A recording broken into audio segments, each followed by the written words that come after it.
Okay, I'm going to get started this morning by just welcoming everyone. Welcome to Wat Tung. Nice to see everyone here. Welcome to those of you guys that are joining us online as well. Today is what we call our Pali Canon and English study group, where we study the words of the Buddha, helping students to understand what the Buddha taught in order to make your way to the enlightened mental state. What enlightenment is where the mind's completely peaceful, calm, serene, and content with joy. By the time you get to enlightenment, you no longer experience any discontent feelings.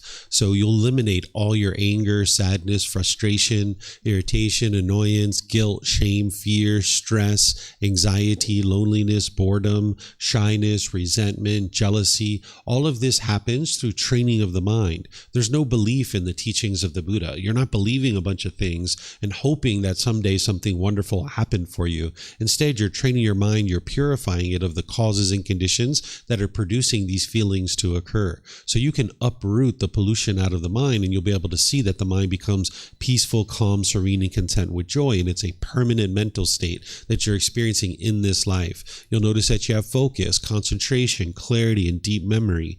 Your personal, professional relationships will be at ease. They'll really be blossoming because you're not being bitter and harsh and hostile any longer in your relationships. You'll notice that you're not even in a bad mood anymore. A lot of times people think these kinds of things come from other people, but you'll be able to see through the teachings of the Buddha, if you study them close enough and independently verify them for yourself, that it's your own mind that's causing these feelings, and that's why you can actually eliminate them.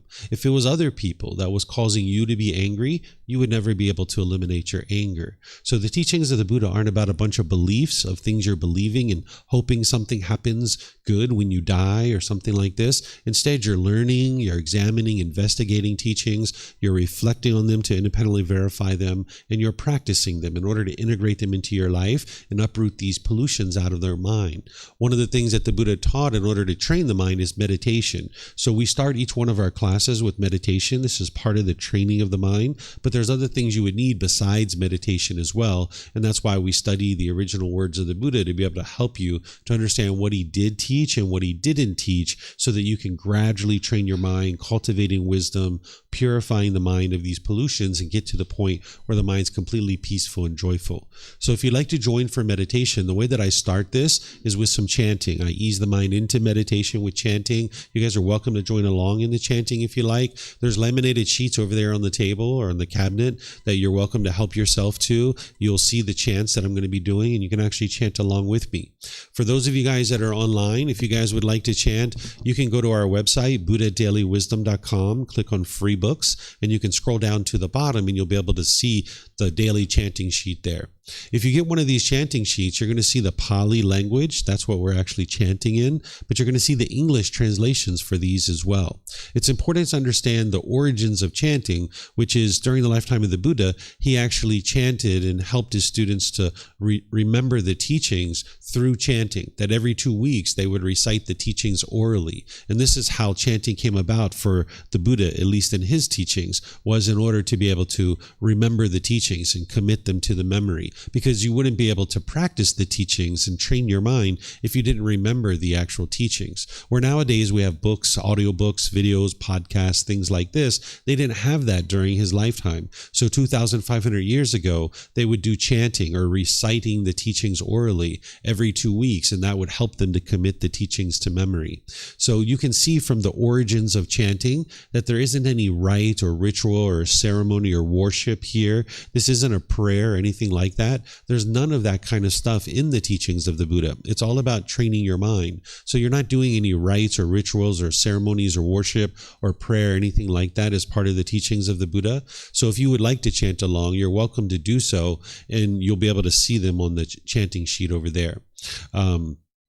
If you look at the English translations of these chanting sheets, you're going to notice a lot of appreciation, gratitude, and respect for the Buddha. And because of this, I don't think the Buddha actually created these chants himself, because a Buddha wouldn't walk around saying, here, chant these things to me out of respect for me. This would be arrogance and ego. And an individual who's gotten to enlightenment, and surely a fully perfectly enlightened Buddha, wouldn't have ego or arrogance and looking down on people and propping themselves up to be higher than other people. They would see themselves as being equal among all individuals. So if you learn from a teacher how to move from the anger and the sadness and the frustration and all these other discontent feelings to the peaceful and joyful mental state of enlightenment, and this teacher didn't want anything from you or expect anything from you, you'd probably have a lot of appreciation, gratitude, and respect for that person too. So that's where I suspect these chants actually came from, is his students, either during his life or after his death. So I chant these as a way to ease the mind into meditation and get more benefit out of the meditation itself. Then once we're in the meditation, I'm going to be providing you some guidance, helping you to understand how to meditate while we're actually meditating, kind of instructing you and guiding you in the meditation. But then there's going to be a period of time where it's just quiet and we're just all meditating together. I'm sure you'll hear an occasional sound here or there. This is very possible because you can't be in an environment where it's permanently quiet. You might hear, a dog barking or a car going by, maybe a bird chirping, maybe someone sneezes or coughs or something like that. This is very common. If your mind craves permanent quietness, when you hear a sound during meditation, you'll cause your mind to be annoyed or frustrated. But if you understand that the world is impermanent and it's not possible for you to be in an environment where it's permanently quiet, when you hear a sound, you'll understand, that's just impermanence. That's normal. That's the way the world functions. So you can know that during this period of time where it's quiet, you're going to hear occasional sounds, I'm sure, but it's normal. And as long as you don't have a craving for permanent silence, then you won't be annoyed or frustrated or agitated during that period of time. Then we'll come out of the meditation with some more chanting. And that's where I'll start today's class and helping you guys to understand what the Pali Canon and English study group is. So if you'd like to join for meditation, there's actually 4 positions that the Buddha taught for your body. There's seated, lying, standing, and walking. And I teach these at different times in the various programs and courses and retreats that I share. But usually students are just starting out in the seated position. So I'll teach you guys a little bit about that and help you to understand it, because it'll help you to find some more comfort in your position of sitting, because that's where oftentimes people are learning when they first get started. You could sit on the floor, you could sit on a chair. Maybe if you're at home, you're on a bench or a sofa or in a wheelchair, anything like this, you can sit however you're comfortable. There's not just one fixed way to sit.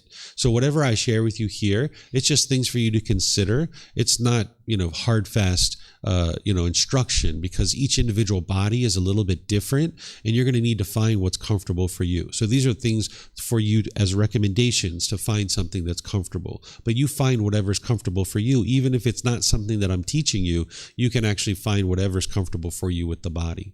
If you're on the floor, you might be sitting with some cushions under your rear. This kind of helps to soften your seat a bit. And if you're going to bring your legs together in the cross-leg position, you kind of like to do that lightly. Whereas if they're real tight, it can impede the circulation and cause pain in the lower body. Some people like to put their legs off the mat. This gets your hips up in the air and it lessens the angle at the hips, the knees, and the ankles and allows the circulation to flow. The Buddha put his right hand over his left with his thumbs together and he put this into his lap. And you could do this if it's comfortable for you, but there's other options here too, because it's not about everyone doing it exactly the same way.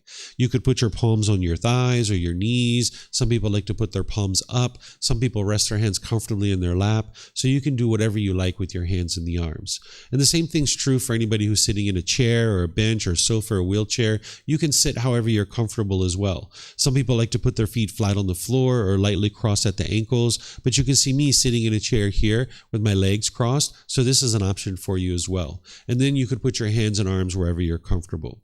In terms of the upper body, it's helpful if this is erect with the sternum up and the shoulders back. This is going to help keep your mind attentive and alert during the meditation, because this is a dedicated, active, purposeful training session where you're eliminating certain unwholesome qualities and you're cultivating certain wholesome qualities. And you like your mind to be attentive and alert during this meditation. So if you were slouched, the mind would have a tendency to be dull or lethargic. But if you were real rigid, the mind could be overactive or uptight. So you'd like the upper body to be in the middle with the sternum up and the shoulders back. And not only will it keep the mind attentive and alert, but it'll make it easy for you to breathe in through the nose and out through the nose.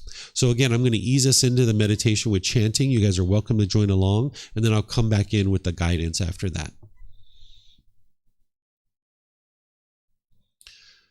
Arahang Samma Sambuddho Mahakawa Wat Tung Mahakawanang Apiwateyami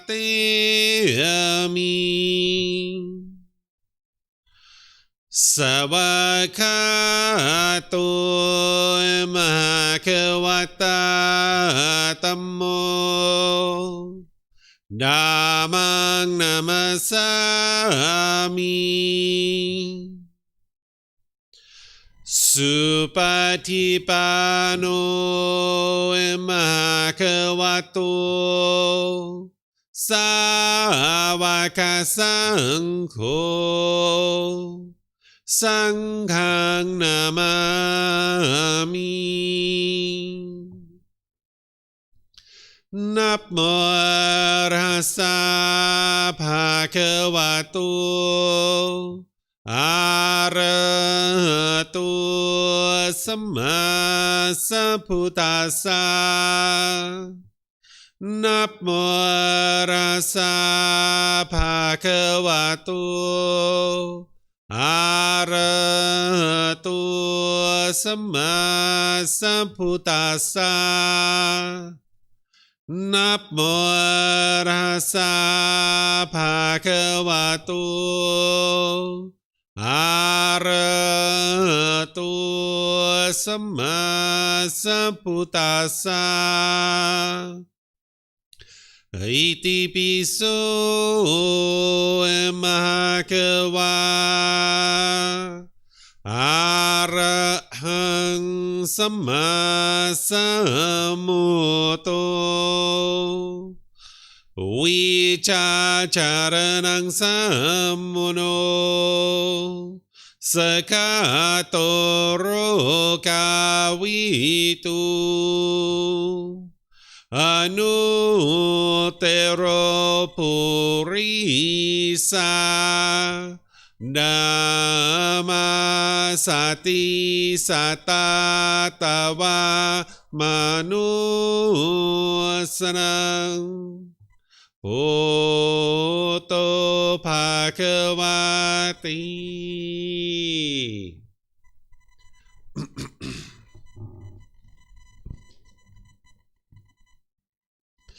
Okay, with the lower body and hands and arms comfortable, and the upper body erect, just close the eyes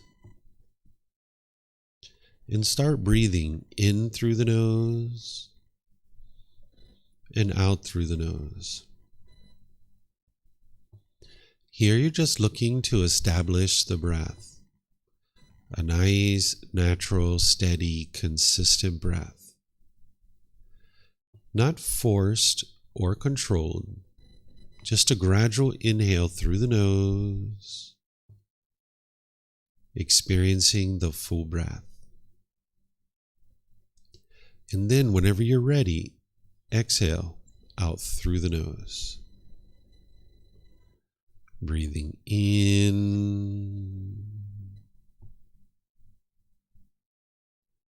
and out.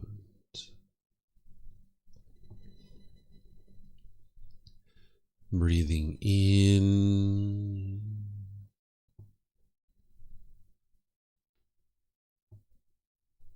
and out.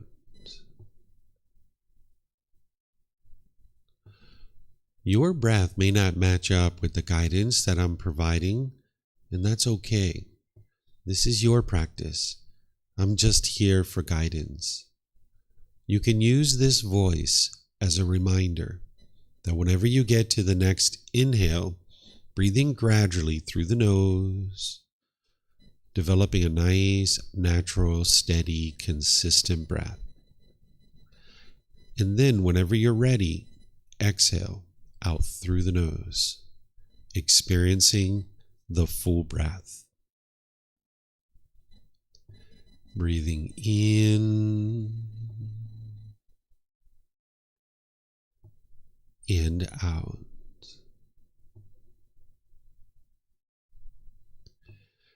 Breathing in and out.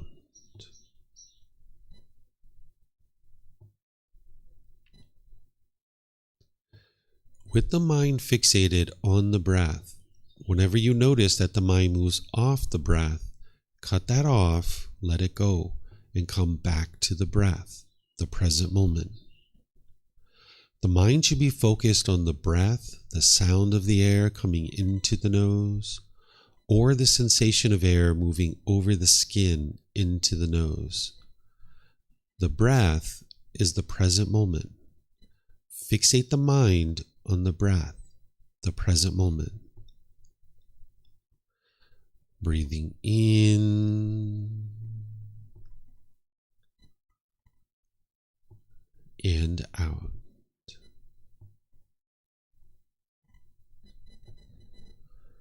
Breathing in and out.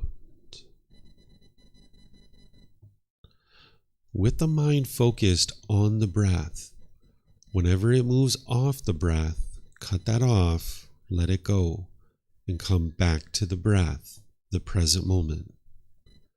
No need to observe the thought, label it, judge it, analyze it, or even try to figure out where it's coming from. Whenever you notice that the mind is moved off the breath, cut that off, let it go, and come back to the breath, the present moment. Breathing in and out.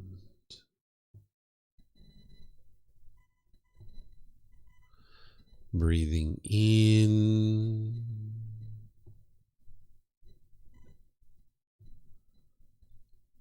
and out.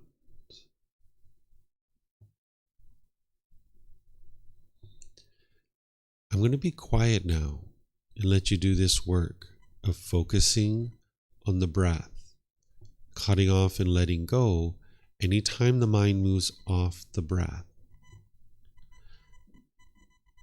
You have nowhere to go. There's nothing to do. No one needs you right now. This is your time to focus on the breath. Breathing in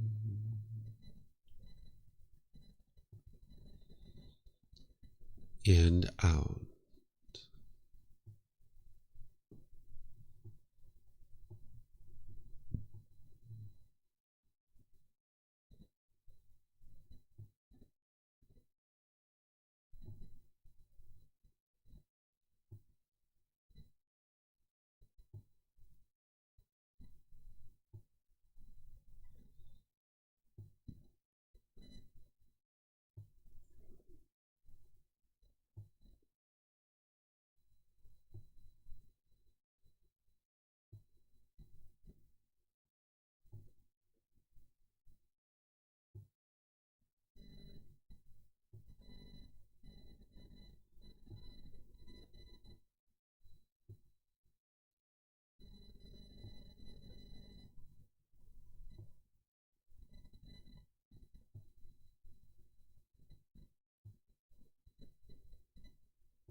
อะระหังสัมมาสัมพุทโธมหาเขวาพุทธังมหาเขวันหังอภิวาเทมิสวากขาโตมหาเขวัตตาธัมโมธัมมังนามัสสามิสุปฏิปันโนมหาเขวัตโตสาวกสังโฆสังฆังนามามินะโมตัสสะภะคะวะโตอะระหะโตสัมมาสัมพุทธัสสะนะโมตัสสะภะคะวะโตอะระหะโตสัมมาสัมพุทธัสสะนะโมตัสสะภะคะวะโตอะระหะโตสัมมาสัมพุทธัสสะอิติปิโสมหาเขวาอะระหังสัมมาสัมพุทโธวิชาจารณังสัมมุโนสกขาโตโรกาวิตุอนุเตโรปุริสาธัมมาสติสัตตาตวามนุสนังพุทโธภะคะวะติ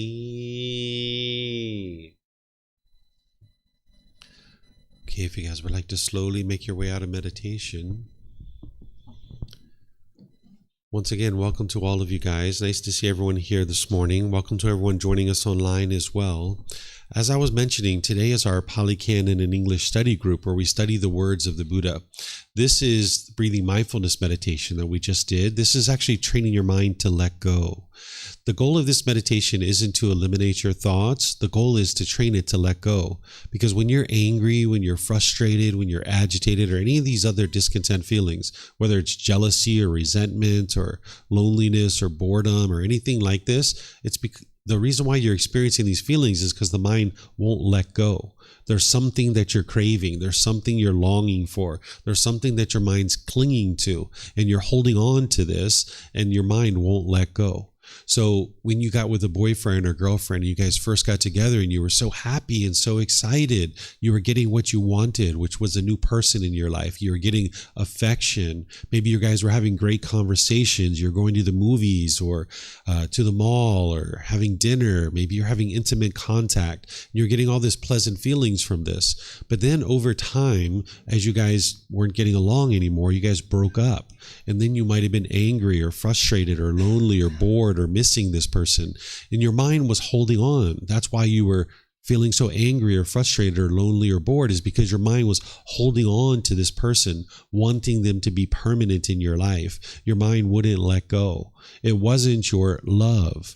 The genuine interest in seeing all beings be well, that doesn't actually cause the mind to experience painful feelings. Love doesn't cause painful feelings. What's causing those painful feelings is the mind's holding on with craving, desire, attachment, wanting things to be permanent, when in reality you live in an impermanent world. And as long as you go through the world craving permanence, wanting things to be permanent, when things are coming in and out of your life, you'll really struggle and have difficulties during that period of time.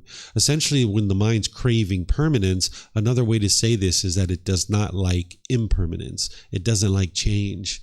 Even if you've instituted that change yourself, you can think about the times in your life when things were the most challenging. You might have been changing locations where you live. You might have been changing jobs. Your relationships were changing. There was some aspect of your life that was changing, and your mind didn't like this because it was craving permanence. So this meditation is training your mind to let go, let go, let go. So the goal isn't to eliminate your thoughts, but to notice them sooner and sooner and let them go easier and easier. And this is one of the primary training that you use in order to make your way to enlightenment. But there's other things as well that you would need. You wouldn't be able to just meditate your way to enlightenment. And that's why we study the original words of the Buddha. And all of our different programs, we base everything that I share on the original words of the Buddha. And Sundays and Wednesdays, we have what's called our group learning program, which is an ideal time for somebody who's just starting out to learn the teachings of the Buddha. In fact, tomorrow, I'm going to be sharing the very first teaching of the Buddha. It's called the Four Noble Truths. We're going to be studying the first section of the Eightfold Path, which is called the Wisdom section, where you're going to learn about right view and right intention. This is going to be a 3-part series over the next 3 Sundays, where I'm going to go into depth helping students to understand the core central teaching of the Buddha, which is going to be your guide to enlightenment. And all of those other programs, what I do is I gradually walk people through, like in the group learning program, I walk you through this book, Developing a Life Practice, The Path That Leads to Enlightenment. Each Sunday, I go chapter by chapter by chapter, helping students to understand the path to enlightenment. And you can get this book for free from our website by downloading it. You can take it and go print it if you like. You can get printed versions here by just reimbursing us for our printing cost, or you can order it on Amazon. This is like the first book that a student would get into in order to understand the path and train their mind to eliminate all that anger, sadness, frustration, and all those other discontent feelings that we were talking about.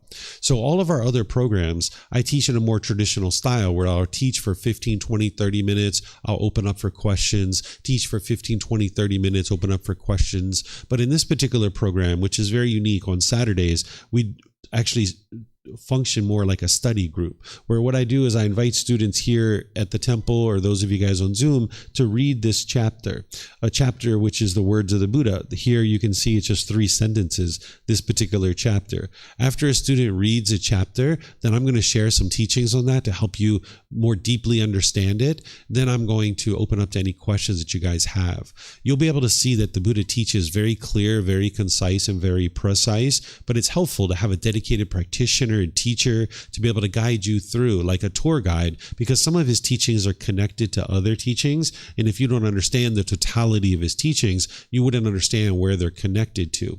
So we function in this particular group, in this particular program, more as a study group, as opposed to the traditional style of learning that I typically use in all of our other programs. So if you're just starting out on your journey and you're just kind of starting to understand the teachings of the Buddha, or maybe this is your first time ever coming to a temple, understand that this isn't where people will typically start in a program like this. They will typically start in like tomorrow. That's an excellent opportunity at 9 a.m. for a brand new student to be able to get an understanding of the very first teaching of the Buddha, because without that understanding, it would be very challenging to understand any other aspect of the teachings of the Buddha.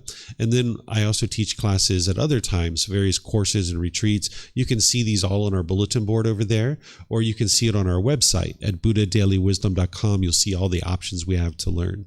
So I'm going to invite students here at the temple to volunteer to read, and anybody on Zoom as well. If you guys would like to volunteer to read, we have microphones in the white bowl here. If you could get a microphone and just press the gray button, you're going to see the lights come on. You just hold that microphone up to your chin. We'll be able to hear you here at the temple. They'll be able to hear you online. And then when you're not using the microphone, if you could just turn it off, that would be great, so we don't get feedback through the speakers. And you can just keep the microphone with you, because you might have a question, or someone around you might have a question. You're welcome to keep these with you.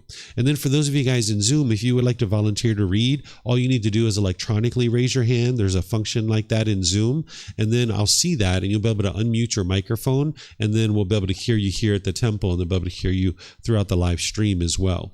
And then when we get to the question period, it's the same thing. If you guys could use the microphones here, that would be wonderful. And those of you guys online, if you're in Facebook, YouTube, or in Zoom, you can put your questions into the comments section, and I'll be able to see that. chat, or if you're in Zoom, you can electronically raise your hand and ask any and all questions that you like. So is there someone who would like to volunteer to read this first chapter? Pat, you got it? Okay. Sounds good. Wisdom, mindfulness, and name and form, stopped by the stopping of consciousness. Wisdom and mindfulness, said Venerable Ahita. And name and form, sir, tell me when asked, where is this stopped? I shall answer this question when you have asked, Ahita. Where name and form is completely stopped by the stopping of consciousness, there it is stopped. Okay, thank you, Pat. Very short chapter here. What we've got is we've got the words of the Buddha, and we've got a reference here. This reference takes you back to the original source teachings of the Buddha. The original source teachings is called the Pali Canon. It's 45 volumes of books that are about this thick, and this is what we have left of the teachings of the Buddha. It's the largest, most complete collection of his teachings that we have, and this is an excerpt from that. So this reference would take you back to that original source. And then you've got words from me that are helping you to be able to further understand what it is that the Buddha is teaching here. So the Buddha is teaching here to a student. This is actually a female ordained practitioner who is asking him a question. Essentially what she's asking them is, where is it that you will no longer be reborn? And you wouldn't know this by just looking at this, but if you understand what name and form is the physical body. This relates back to a teaching that's called dependent origination. And what she's asking is, she's saying wisdom and mindfulness, which she knows this is part of what you need in order to get to enlightenment. And she's saying, and name and form, which the physical body. She's saying, sir, tell me when where this is stopped, meaning when do you stop being reborn over and over and over again? Because the Buddha teaches the cycle of rebirth. And as you guys heard me share at the beginning, there's no belief in the teachings of the Buddha whatsoever. You can actually independently verify the cycle of rebirth. You actually might be believing you only have one life right now, but you don't have any evidence that you only have one life. You don't have any tangible evidence that you can prove that you only have one life. But right now you might be believing you only have one life. But as you purify your mind and you start looking at the various research and the various factors of the world, you can actually independently verify the cycle of rebirth. In volume 11, chapter 105, there's 17 different criteria that I share that helps you to independently verify the cycle of rebirth. Because if you start observing your past lives, you're going to know that the cycle of rebirth is 100% the truth. So the Buddha taught the cycle of rebirth because it is the truth. And if you start having observation of your past lives, like say you started having memories that vivid memories that you have been murdered, and these are recurring memories that keep occurring over and over and over again, and you know that that hasn't happened in this life because you're alive, right? Well, that could really shake you up if you didn't understand that that was past life memories, and you could just set it aside and no need to pay attention to it. Or if you started seeing beings from these other realms like hell, animal realm, afflicted spirits, which are ghosts, the human realm, and the heavenly realm. The Buddha taught these 5 realms. If you started seeing these beings physically, because the hell beings, afflicted spirits, and heavenly beings, they don't have physical form, but some people can actually see them. If you didn't understand that that was true reality, and that's actually how the world functions, it could really shake you up. Or in some cases, people can hear communication from these beings. Again, if you didn't know that that was possible, and that's actually the way the world works, it could really shake you up. So the Buddha taught these things so that people would understand true reality. And as you're learning his teachings and you're training your mind and you're lifting this pollution out of the mind, if you start experiencing any of these things, you would understand that it's completely normal and there's no need to be shaken up by that. So here, this student must have already verified that these things are true. And she's saying, hey, where is it that you're no longer being reborn? And the Buddha says, where name and form, meaning the physical body, is completely stopped, is by stopping consciousness. There it is stopped. Consciousness is the mind. If you can stop the causes and conditions that are producing the consciousness and producing the mind from being regenerated every single time, then you would produce the elimination of continued existence in the cycle of rebirth, because there needs to be a mind that comes into the body in order for there to be a living being. If you can stop the causes and conditions that are producing this mind from reoccurring over and over and over again, then you'll stop continued existence in the cycle of rebirth. The ultimate goal of the teachings of the Buddha is to train your mind to get to enlightenment, where the mind's completely peaceful, calm, serene, and content with joy. The Buddha makes it very clear that that the goal of his teachings is to eliminate discontentedness. All the anger, sadness, frustration, irritation, annoyance, guilt, shame, fear, stress, anxiety, loneliness, boredom, shyness, resentment, jealousy, all of these feelings can be eliminated. And he makes that very clear in his teachings multiple times, that that's the ultimate goal, is the elimination of discontentedness. And the cause and condition that is producing discontentedness is craving, desire, attachment, clinging, the mind wanting and expecting things to be a certain way, the longing, the yearning, the chasing after the objects of your affection. So if you eliminate that from your mind, you'll no longer experience these feelings of your mind going up and down and up and down and up and down. But the same thing that is causing the discontentedness is the same thing that's causing rebirth over and over and over and over again. So when you get to enlightenment, not only will you experience peace and joy, and it's a permanent mental state, and you can see your mind getting closer and closer to that as you're progressing to enlightenment, but you will also know, once the mind is enlightened, that you're not going to be coming back into the world over and over and over again. Because you'll eventually get to a point where it's been 1 year, 2 years, 3 years, 4 years. You haven't been angry, you haven't been frustrated, you haven't been agitated, even the slightest dislike towards another being, even the slightest ickiness in the mind, and you'll know that your mind is enlightened. And you'll have the confidence through having studied the teachings of the Buddha and understood them deeply, that you're not going to experience rebirth over and over and over again, because the same causes and conditions that are producing discontentedness that you have now eliminated, and you can see your mind is completely peaceful,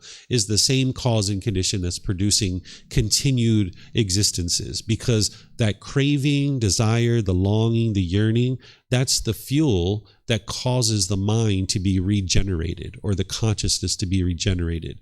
The way that you can think about this is that if you had a fire that had logs on it and that was burning, and if this fire has logs, these logs are the fuel.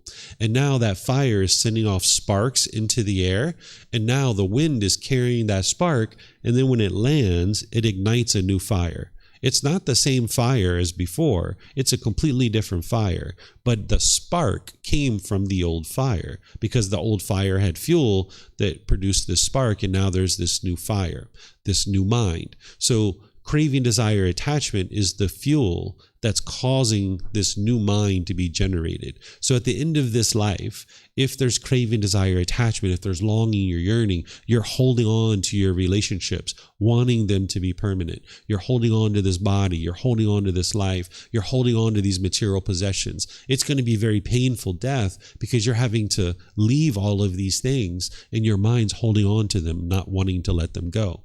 But if you can get to the point where you've let go of all this stuff mentally in your mind, where you still have relationships, you still have possessions, but you're not craving them to be permanent, you'll get to peace and joy in this life. And then as you get closer and closer to death, there won't be any craving, desire, attachment in your mind, and you'll be completely peaceful. You won't even have a fear of death by the time you get to enlightenment. And now as you're easing into death, without the craving, desire, attachment in the mind, there won't be a new mind, because there's no fuel, there's no spark. But if you get to the end of this life and there's craving, desire, attachment, and you're holding on, then that's the cause and condition that's going to produce the next consciousness or the next mind. And now that mind is going to need to find a body. So that's what the Buddha is saying, is the way to stop this continued existence with the body and becoming a living being is to stop the consciousness, to stop the mind from continuing to be regenerated over and over and over again. And he shares in his other teachings that craving, desire, attachment is the fuel that's causing this continued consciousness to come into existence over and over and over again. So that's why it's helpful to understand the totality of the teachings of the Buddha, because if you just see something like this, you might not understand. But if you understand craving, desire, attachment, and you understand that this is the fuel that causes rebirth, when you see a teaching like this, you understand, oh, what he's saying is that eliminating the causes and conditions that are producing consciousness, which is craving, desire, attachment, that's what's going to stop the continuous rebirth over and over and over again. So do you guys have any questions on this chapter?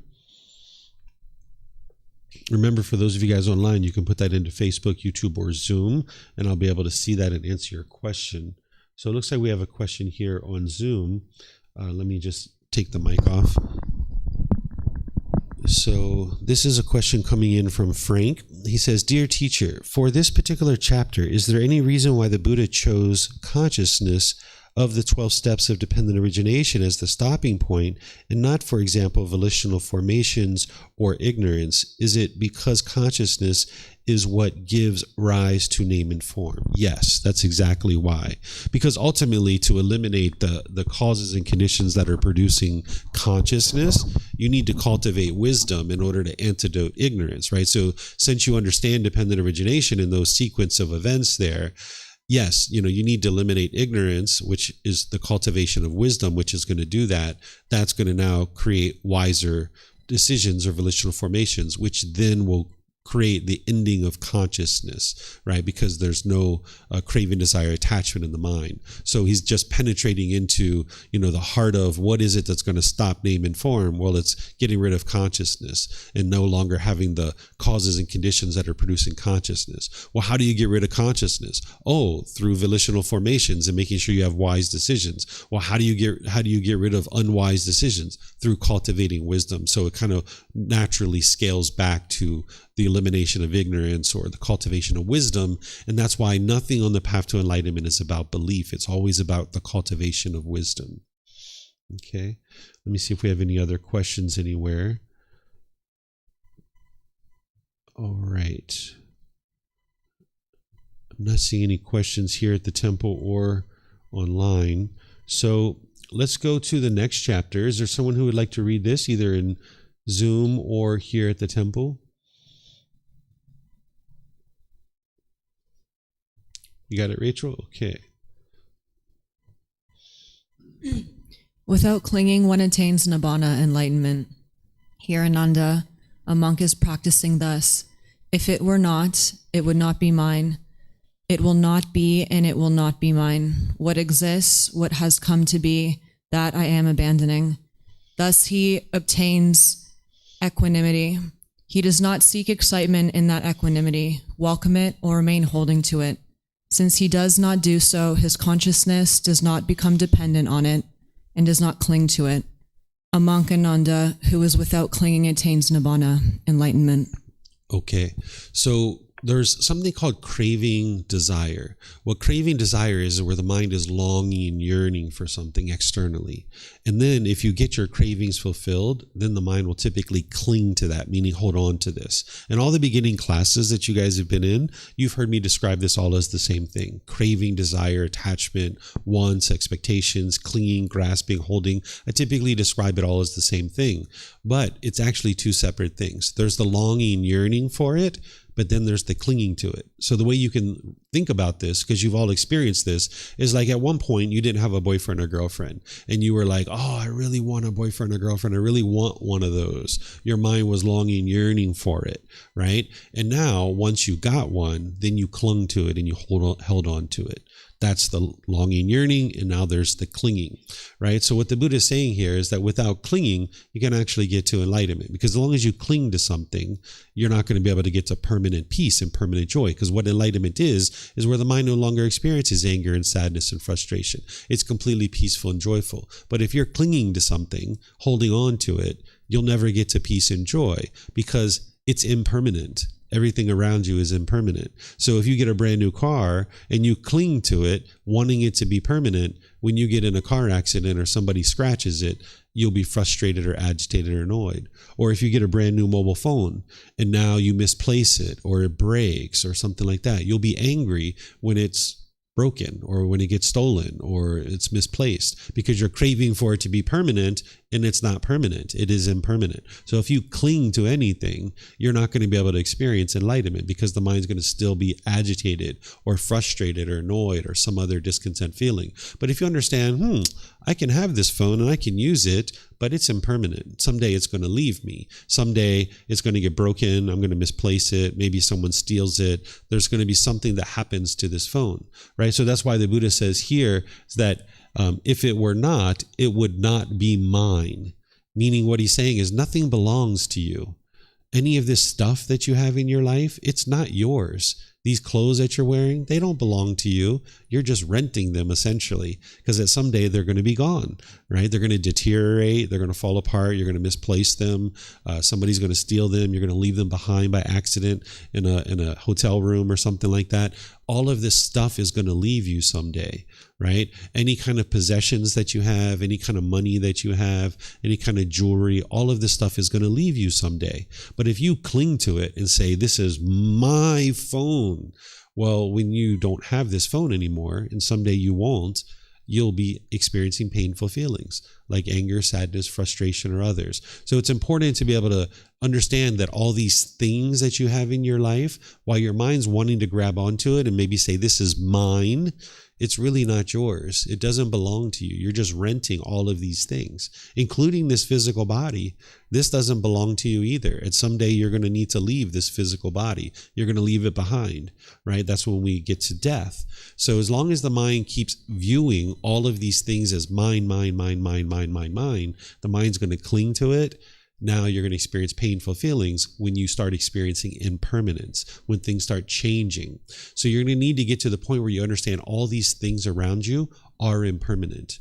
Your material possessions are impermanent. Your relationships are impermanent. Your job is impermanent. Everything around you is constantly changing. It's temporary. And that's where you can get to enlightenment, because you can train your mind that all these things are going to come and go in and out of your life. And that's why the Buddha is saying here that an individual without clinging will obtain equanimity. What equanimity is where there's calmness and composure in your mind, especially in difficult situations.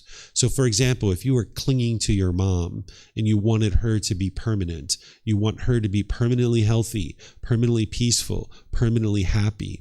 Well, when you get a phone call that your mom's been in a terrible car accident and she's being rushed to the hospital in the back of an ambulance, your mind's going to go berserk. You're going, oh my goodness, what's happening? And, you might actually rush across town and actually get into a car accident yourself. But if you understand mom is impermanent, that she's going to not be healthy sometimes, and that's okay, and that's normal. When you get this phone call that, hey, mom's being rushed to the hospital in the back of an ambulance, she's been in a terrible car accident, you understand, okay, some impermanence here. Mom is unhealthy. Let me make my way to the hospital, slowly and calmly make my way there so that I can show up with a calm mind. I can talk to the doctors and nurses, find out what's going on, and then I can make some wise decisions to help her. If you show up to the hospital all frazzled, you're not going to be able to understand what the doctors and nurses are sharing, and you're not going to be able to help mom with wise decisions. So the Buddha teaches you to cultivate equanimity, where you have calmness and composure, evenness of temper, especially in difficult situations. And this is what's going to help you to be able to get to wise decision making.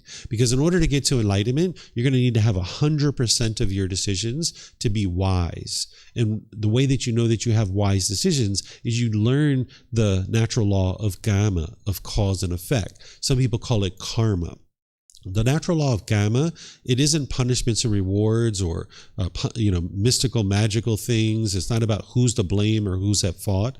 It's about cause and effect, helping you to be able to see when you make decisions wisely, it will produce wholesome Gotama or wholesome results. When you make decisions unwisely, it will produce unwholesome Gotama or unwholesome results. It's nothing mystical or magical. It's about right here, right now, making certain decisions that are wise that lead to wholesome results. There's no being who's overseeing this. Again, it's not about punishments and rewards. It's not a black cloud following you around. It's about making wise decisions that are going to lead to wholesome results. But when you lack wisdom of this natural law, you're going to tend to make unwise decisions, and it's going to lead to unwholesome results. So by the time you get to enlightenment, you will have brought your practice up to the level of the Eightfold Path, and then practice that for an extended period of time, for multiple years, where you're making wise decisions day in and day out. And now these wise decisions are just producing more and more wholesome results in your life. And part of that is to practice equanimity, because if your mind's all shaken up,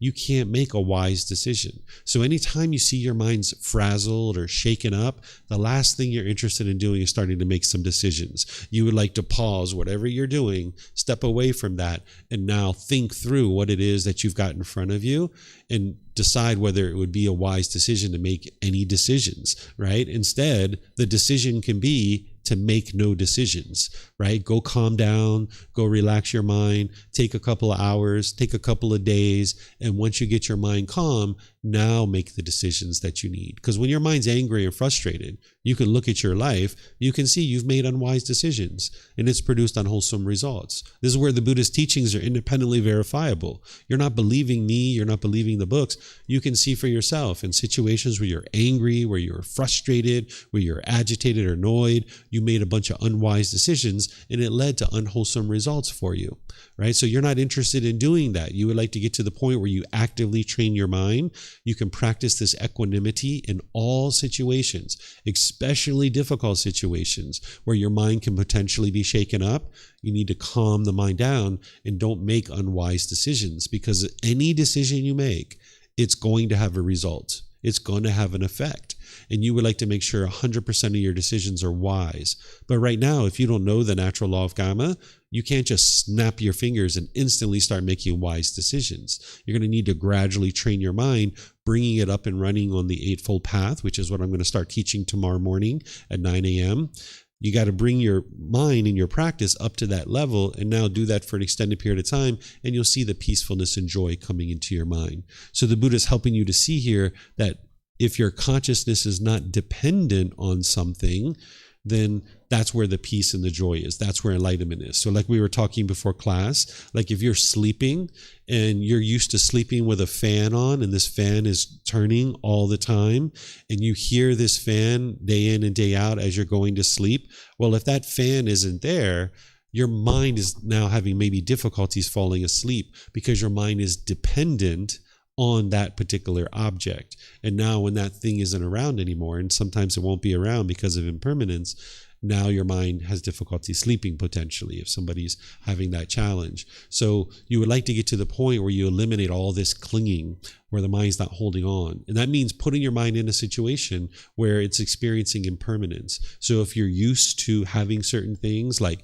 toothpaste or certain deodorants, air conditioning, we were talking about all these things before class, all these different things that your mind could potentially be clinging to, you would like to kind of move them in and out of your life and train your mind not to cling to it and not be dependent on it. Because then that's where the peace and the joy is. Because if you have air conditioning, okay, great, I can sleep with air conditioning. But then if you've trained your mind to be able to sleep without air conditioning, wow, I can sleep without air conditioning too. Or I can sleep with this fan on, or I can sleep with it off. My mind's not dependent on this.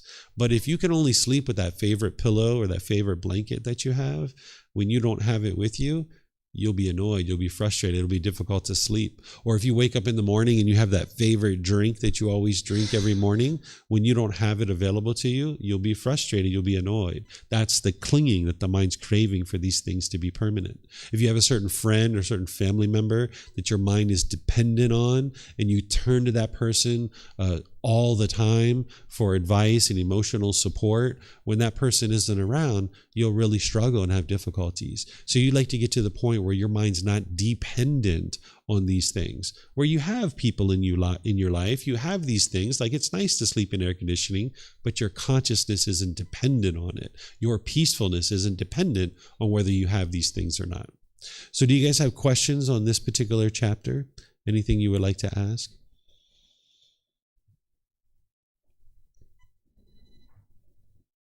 Okay, I'm not seeing any questions anywhere. All right, so now let's go to the next chapter. Would somebody like to read this one? This is chapter 43.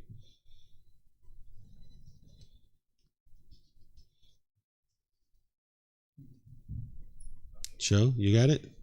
All right.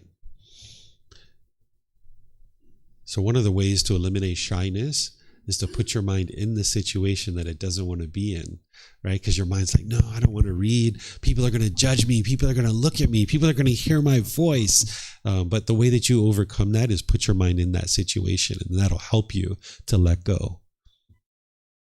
Okay. By not clinging, they are freed. Clinging, they look upon with fear, for it produces birth and death. And by not clinging, they are freed. In the destruction of birth and death, they reside in joy, for they are safe and reach Nibbana, enlightenment. Here and now, they are beyond all feared and hate.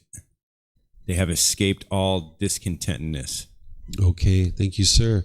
This is a very short little teaching here where the Buddha is saying, clinging they look upon with fear. He's talking about like as you understand what clinging is and how detrimental it is to your mind, that you're disinterested in clinging. That the mind gets to the point where it's like, I'm not interested in clinging to anything, and I'm not interested in anybody clinging to me. You'll despise it once you understand how detrimental it is to your mind, right? That's what he's talking about here. Because clinging produces birth and death. That's the cause and condition that's allowing the mind to keep coming back over and over and over again, the clinging and the craving. And by not clinging, they are freed. Your mind can be free and liberated. As long as you're clinging, you can only be happy if you get what you want, right? If there's that special drink that you like, you can only be happy if you get it. If there's a special shoes that you like to wear, you can only be happy if you're wearing those shoes. If there's that certain person that you like to talk to every day, you can only be happy if you talk to that person, right? Your mind's not free because these people and these things are impermanent in your life. And as soon as you don't have them, your mind's angry or frustrated. So by not clinging, you're free. Your mind's liberated, right? Then by having done that, the birth and death is destroyed. You're no longer going to keep experiencing this rebirth over and over and over again. They reside joyful, for they are safe. The mind's joyful, it's peaceful, because you're not clinging to anything. You can be happy at a concert, listening to music, but you can be happy sitting at home, just being alone by yourself too.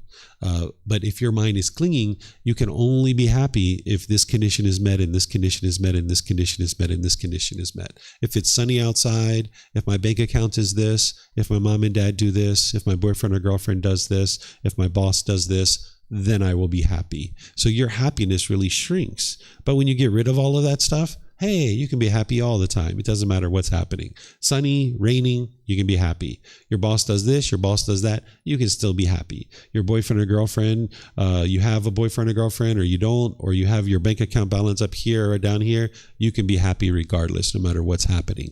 So in that situation where you don't have clinging, their mind's always joyful because the mind's safe. It's fully protected. It's not bound up with this clinging.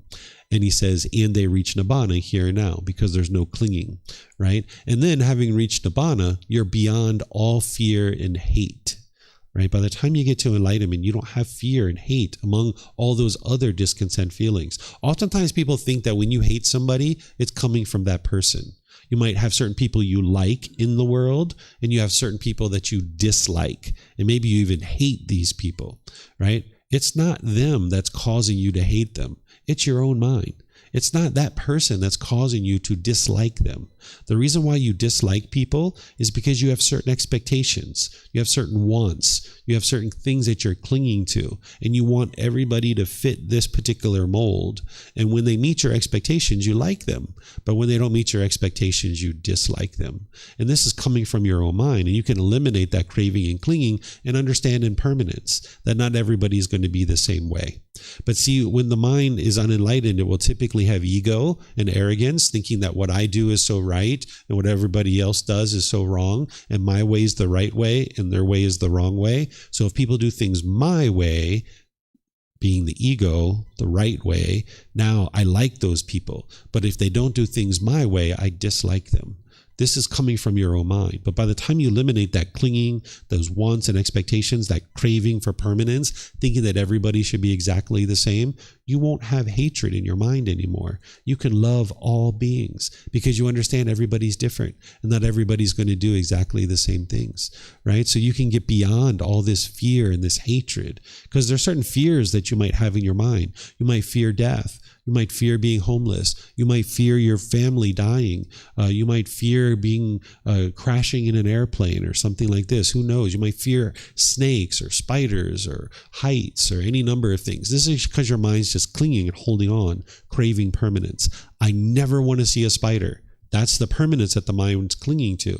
And now if you see a spider, you're scared and you're fearful, right? So you can eliminate this clinging, understanding that the world is impermanent, and then you won't experience any fear or hate or any of those other discontent feelings either. That's why the Buddha says here, they have escaped all discontentedness. By the time someone's gotten to enlightenment, they have escaped all discontentedness. It's physically impossible for the enlightened mind to experience discontentedness because you've eliminated the causes and conditions that are producing it. And this is that better way of life that the Buddha taught. It's not a religion, right? He's not trying to force you or convince you or guilt or shame you into anything whatsoever. He's just saying, hey, this is what I did in order to get to this peace and joy, and you can experience that too. So when he got to enlightenment, he said, I've discovered a better way of life. And that better way of life is having a peaceful and joyful mind permanently. So if that's something you're interested in, the Buddha's teachings will help you to do that. This is volume 10 that we're in now. So we're kind of like studying certain things that are, just kind of simple little things. But if you go back to the core central teachings of the Buddha and you start at the beginning, you'll be able to learn these teachings to be able to get to the peace and joy that he's talking about here. So do you guys have any questions on this? Yes, sir.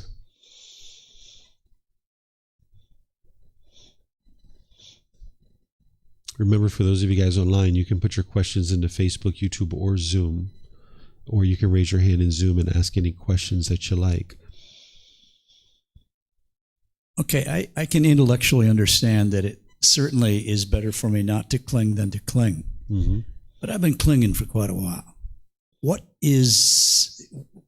Later in the teachings, does the Buddha talk about how to change? I mean, intellectually, I understand clinging is not a good thing, but I keep doing it habitually. Sure. What's the solution? The solution is the Eightfold Path, which I don't think you've learned yet, Terrence, because you just started recently coming. But if you're coming over the next 3 Sundays, I'm going to teach the Eightfold Path in detail. I'm breaking it down into each section because there's 3 sections, the wisdom section, moral conduct, and the mental discipline section. And I'm going to teach that over the next 3 Sundays. And I also teach it in the courses and retreats. It takes me about 2.5 hours to teach it all at one time. That's the core central teaching that's going to help you eliminate your craving and your clinging.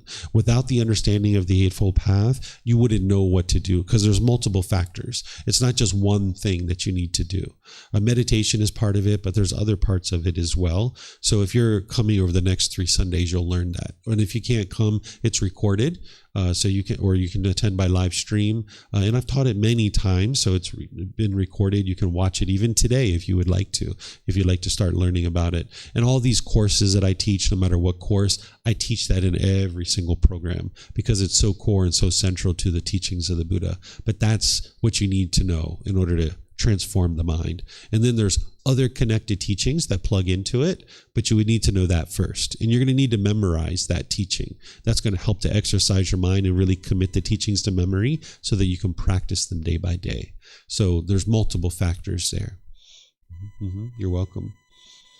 Okay, so let's go to the next one, which is chapter 44. Would someone like to read this one? Yeah, there we go.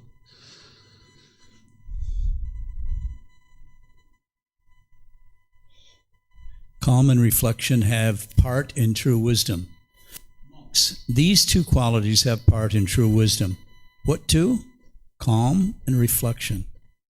If cultivated, what profit does calm attain? The mind is cultivated. The batteries are impermanent, just like the Buddha said. The mind is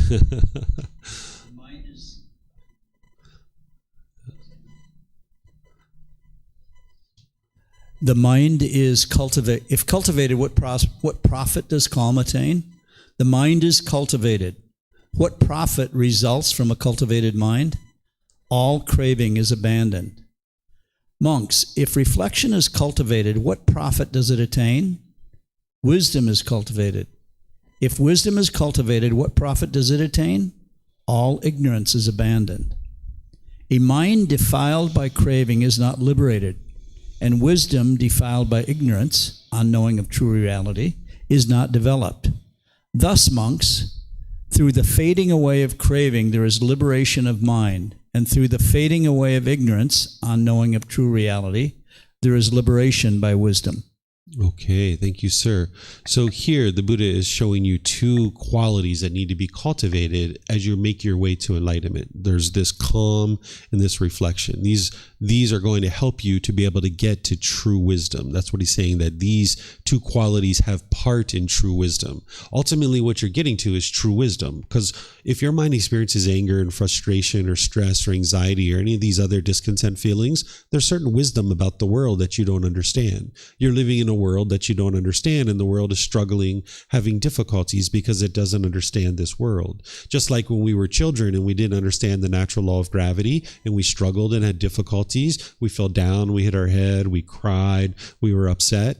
We didn't have wisdom of the natural law of gravity, so we struggled and we had difficulties in this world because we were living in a world that we didn't understand. But slowly but surely, we cultivated wisdom of the natural law of gravity, and with that wisdom, we made wiser decisions and we understood the world around us, and we don't struggle with the natural law of gravity anymore, right? Because of wisdom. So ultimately what you're doing is you're getting to true wisdom about other natural laws. There's other natural laws that exist in the world that are affecting you whether you're aware of it or not, right? Just like the natural law of gravity affected us whether we were aware of it or not, the other natural laws affect us whether we're aware of it or not. So what the Buddha is helping you to do is awaken to wisdom, being able to see true reality of what these natural laws are and how they function. And that's why you're not believing any of the teachings of the Buddha. You would like to be able to independently verify that what he's teaching you is true. So you're learning, examining, and investigating his teachings. You're reflecting on them to independently verify whether they're true or false. And then you're practicing his teachings, integrating them into your day-to-day life, which is then going to transform your mind and uproot these pollutions. One of the main pollutions that you're working to eliminate is called ignorance, or the unknowing of true reality. The mind lacks wisdom. And one of the things that the mind lacks wisdom about, for example, is the mind firmly believes in the unenlightened state that other people are causing you to be angry. Even now, just hearing me talk just a little bit, you probably still think that other people are causing you to be angry or frustrated. But when you penetrate into the teachings of the Buddha and you independently verify them, you can see that it's your own mind, that there's longing, yearning, there's craving, that if you get what you want, you get happy and excited. But if you don't get what you want, the mind gets angry or frustrated. So if I get so excited about the chocolate and ice cream that my parents gave me when I was a child, well, at some point, they're going to say, no, David, you can't have chocolate and ice cream. My parents aren't the ones who's causing me to be angry. It's my craving, wanting that chocolate and ice cream to be permanent. And you can see this to be true in situations where there's not even a person involved. If you get happy when the sun's out and then it rains and you get frustrated, you can see there's not even any person involved. So it's not other people causing you to be angry or frustrated. It's your own mind, because there's no person involved. It just changed from sunny to rain. Or if your bank account balance is up here and you get really happy and then it goes down here, you can see there's no other person involved. The only thing that's happened is change. So as long as you go around with this lack of wisdom, thinking that other people are causing you to be angry, you'll never actually solve your problem, because you'll start pushing people away out of your life. This is called aversion. Maybe you've pushed away friends or family members, or you'll be bitter and harsh and hostile to them through your intentions, your speech, and your actions, feeling justified in your anger. Or you might put your expectations on people and try to control them and force them to do things your way. So what the Buddha is helping you to be able to see is certain wholesome qualities of mind that you need to cultivate and certain unwholesome qualities that you need to eliminate. So here he's saying that this calm and reflection is going to help you to be able to get to this true wisdom, to be able to see true reality about these natural laws. And he says, okay, well, what is the benefit, essentially? What is the profit of having the mind be calm? Well, if the mind is calm, it is cultivated, meaning it's developed, right? You have control of your mind. You have discipline of your mind. Well, what is the benefit or the profit of a cultivated mind? All craving is abandoned. Because a cultivated mind means you have discipline, you have control. When you have craving, desire, attachment, you don't have control of your mind. You know this, right? When you have craving, the mind's longing, yearning. It's like, wow, look at that beautiful woman. Oh, I want to get one of those. Look at that handsome man. Oh, I want to get one of those. And you'll chase it. Or look at that new car. Oh, I want one of those. Oh, what about that more money? Let me chase that. The mind's longing, yearning, and chasing these things. You don't have control over your mind. So whenever there's craving in the mind's mind's going to long and yearn, and you don't have discipline or control. So when your mind is calm, when you can calm your mind down, when you can have equanimity, then you can control your mind. You can have a disciplined mind. And when these cravings are arising, you'll be able to restrain the mind and pull it back. And if you do that enough times, eventually you won't have that longing yearning. You'll be like, she's really beautiful. Don't need one of those. Let me keep going. Right? Or, he's really handsome. Don't need one of those. Let me keep going. Right? Oh, that's a really nice car. I already got a car. I don't need another car. Let me just keep going. Right? Let me just keep walking forward in life. You don't need to have this uncontrolled mind. Right? So this calm is going to lead to this cultivated mind, this well-developed mind where you can have control of it. And by having control of your mind, you'll get to the point where you can abandon all this longing, yearning, and trying to form your inner feelings based on whether you have this thing or not. Then there's reflection. What reflection is where you look inward and you're introspective. You look at your life and you look at things like maybe today is Saturday. Maybe you look back over your week, maybe Monday through Friday. You're like, what are the things that I did well this week? I had this great conversation. I made this good decision. I made this thing. I did this thing. I helped this person. I did that. These are really wise decisions that I made. I would like to keep doing that. That's introspection, to look inward. But then you'd also like to look inward. You're like, what did I do that wasn't so wise this week? I did this, I did that, I did this, I did that. You know what? I'm going to stop doing those things. I need to improve that. So this is like introspection. This is like analyzing your mind, looking over your life and reflecting on it to determine what are the wise things you do that you need to continue to do, and what are the unwise things that you've done that you need to stop doing. Because this inward reflection, this introspection is going to lead to the cultivation of wisdom, where you're going to know what's wise and what's unwise. Because this natural law of karma is the most unbiased teacher ever. It's going to show you exactly where you're making wise decisions and where you're making unwise decisions. And when you look over your week or you look over your month and you see the things that went well for you and the things that didn't go well for you, that's where you can cultivate wisdom, because you'll be able to see the natural law of karma very clearly. And now that wisdom that you've cultivated, what does wisdom lead to? What's the benefit of wisdom? Well, it leads to the elimination of ignorance or the unknowing of true reality. Because if you're out there still making unwise decisions, you're going to just keep experiencing unwholesome results. Because of our ego in the unenlightened state, when you're experiencing unwholesome results or unwholesome karma, you'll tend to blame it on other people. Or you'll think it's good luck or bad luck, or destiny or fate. Or you might think God or some entity like the universe is controlling what you experience. And as long as you subscribe to this type of thinking, you'll never cultivate the wisdom that you need to make improved decisions. But when you understand that what you're experiencing is a result of your decisions, and you implement this reflection where you're regularly looking inward and being introspective to figure out what are the wise and unwise things that you're doing, it's going to lead to the cultivation of wisdom. Now you can make more informed decisions, and it's going to lead to better and better results in your life. That's the only reason why you're having struggles and difficulties and challenges in life, is there's just certain wisdom that you don't understand.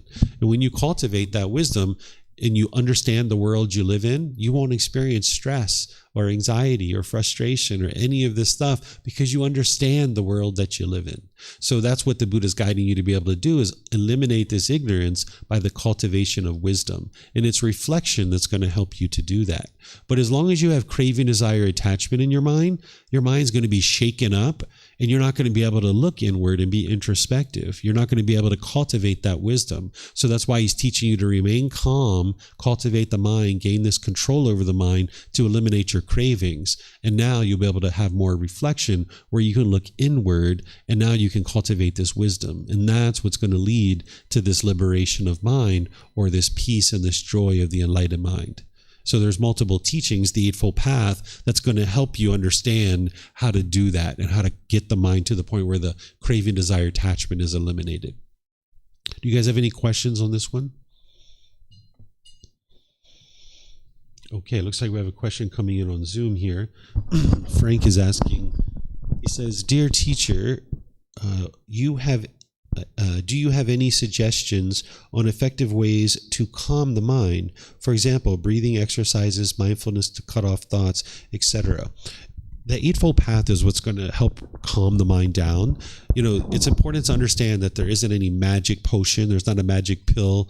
There's no button that you can press on the button that's going to instantly calm the mind down. It's through gradual training, gradual practice, and gradual progress, understanding the Eightfold Path and knocking down your cravings. When you're knocking down your cravings, that's what's going to help you. So when you notice craving arising, where you're longing and yearning, instead of giving into that, restrain the mind, pull it back. The breathing mindfulness meditation is definitely an important aspect of that, because that's training your mind to cut off and let go and have more discipline. But you also need to practice things like generosity, where you're giving and you're sharing with other people your time, effort, energy, and resources without any expectation of anything in return. Because when you're giving and sharing with others, it'll train your mind to let go. Because when you have craving and clinging in your mind, you'll tend to be selfish. You'll tend to hold on to things. We were taught as children to share with other children, share our toys and share our food. But as we age, we tend to forget that lesson, and we start being very selfish and holding on to things very tightly. So you're going to need to learn how to share with other people without any expectation of anything in return, living open-handedly and being joyful and sharing with other people. This is also going to train your mind to let go. So in terms of the two things that are really targeting craving, desire, attachment, that is going to ultimately lead to calm and help you to cultivate these qualities, it's breathing mindfulness, meditation, and generosity. But that needs to also go with all the other factors of the Eightfold Path as well. So that's what I would recommend, Frank, is for you to focus on generosity and cultivation of the mind through breathing mindfulness meditation. And then, of course, you need to practice all those factors of the Eightfold Path day in and day out. From the moment you're first starting to wake up, all day long, and as you're falling asleep at night, you need to practice all 8 factors of the Eightfold Path. Okay. So I don't see any other questions anywhere. Let's see what this next chapter is. Okay, let's end with this one. Would somebody like to read this chapter, the motivation? You got it, Eamon? Okay.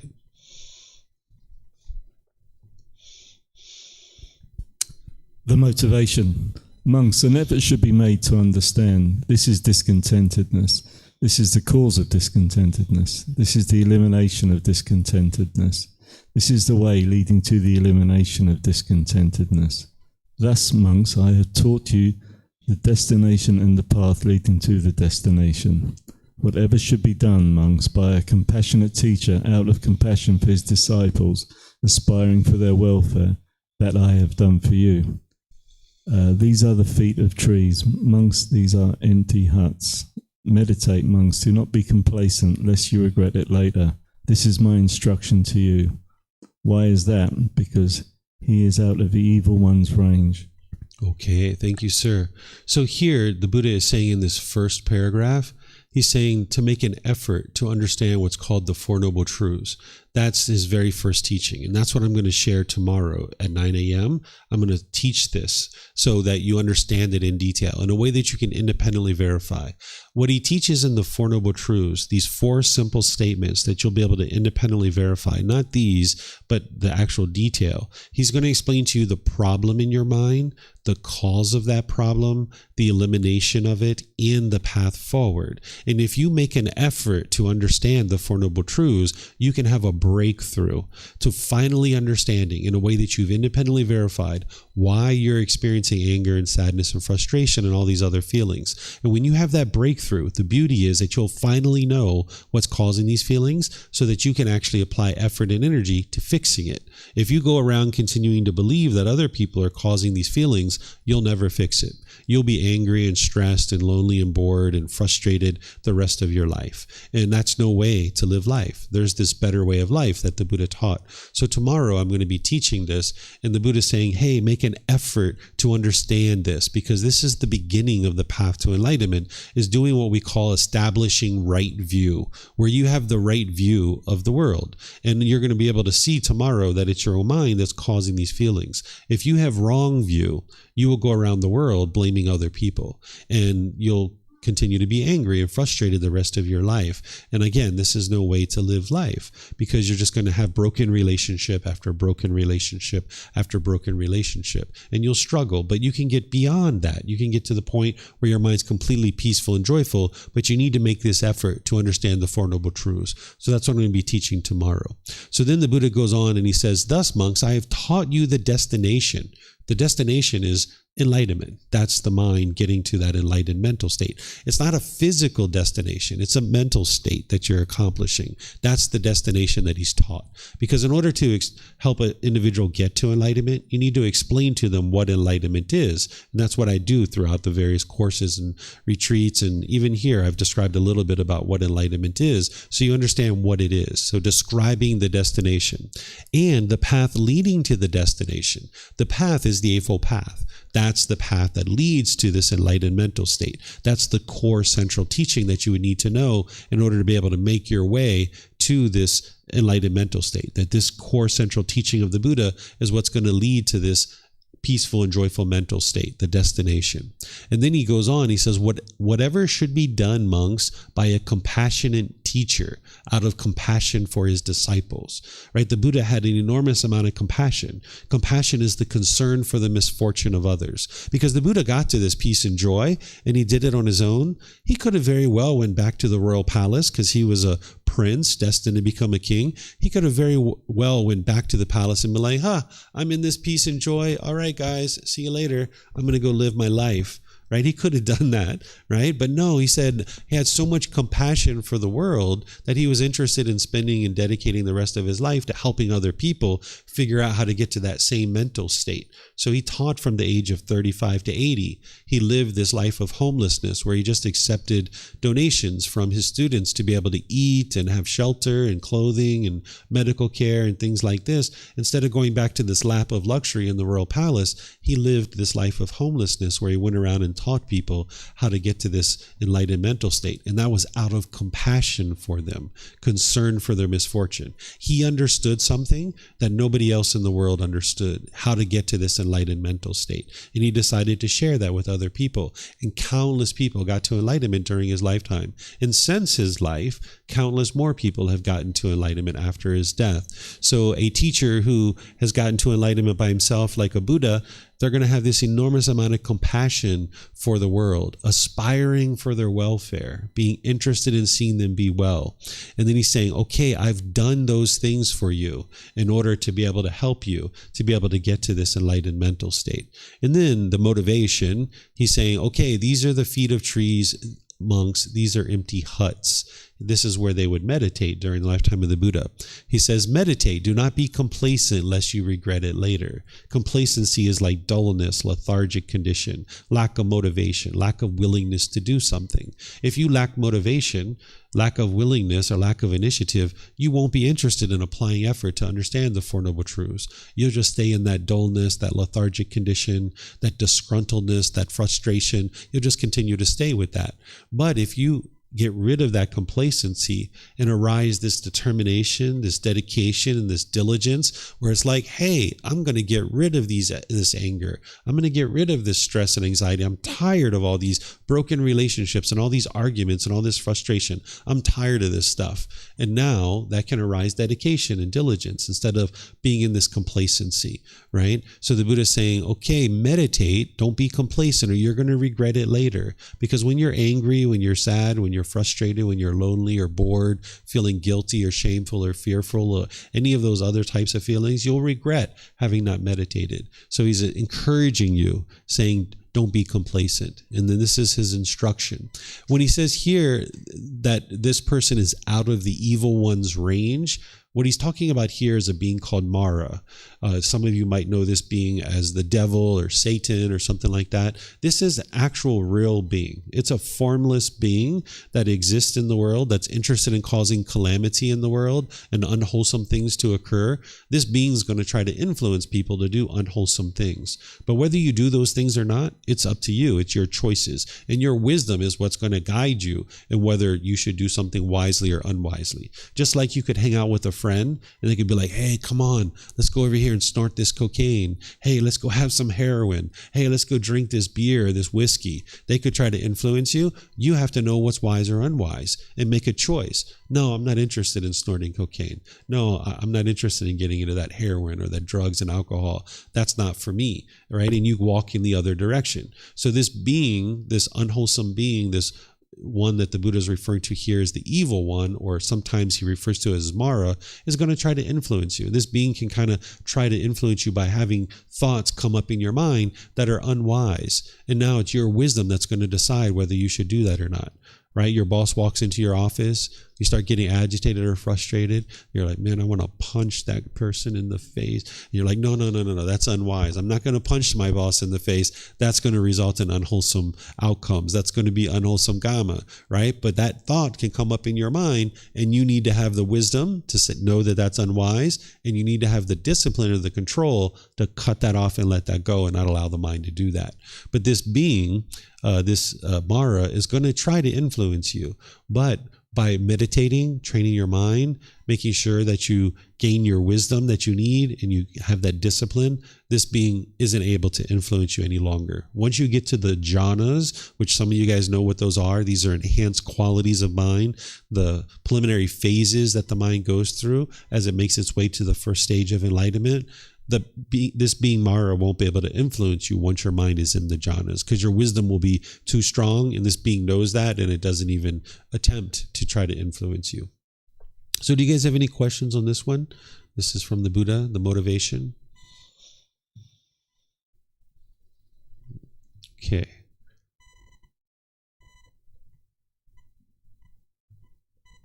All right, I'm not seeing any questions anywhere. So I'm going to end class here by just thanking all of you guys for joining. Thank you for reading. Thank you for your questions. Anybody who asked questions and read, I appreciate your interest to learn and practice the teachings of the Buddha.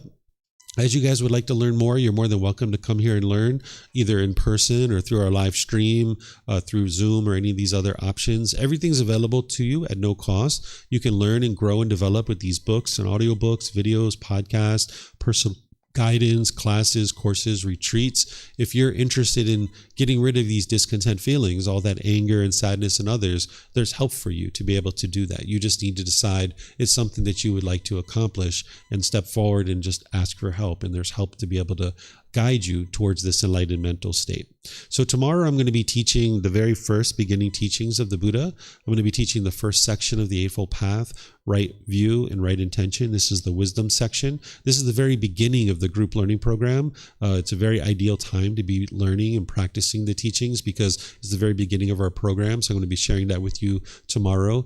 And then on Wednesday, I'm going to be teaching meditation, helping students understand breathing mindfulness meditation, all the ins and outs. And then we'll actually do meditation together in both of these classes as well. So whatever you decide to do today, have a very lovely and wonderful rest of your day. Perhaps we'll see you next time. Sawadee Kap. Sawadee Kap.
Thank you again for watching.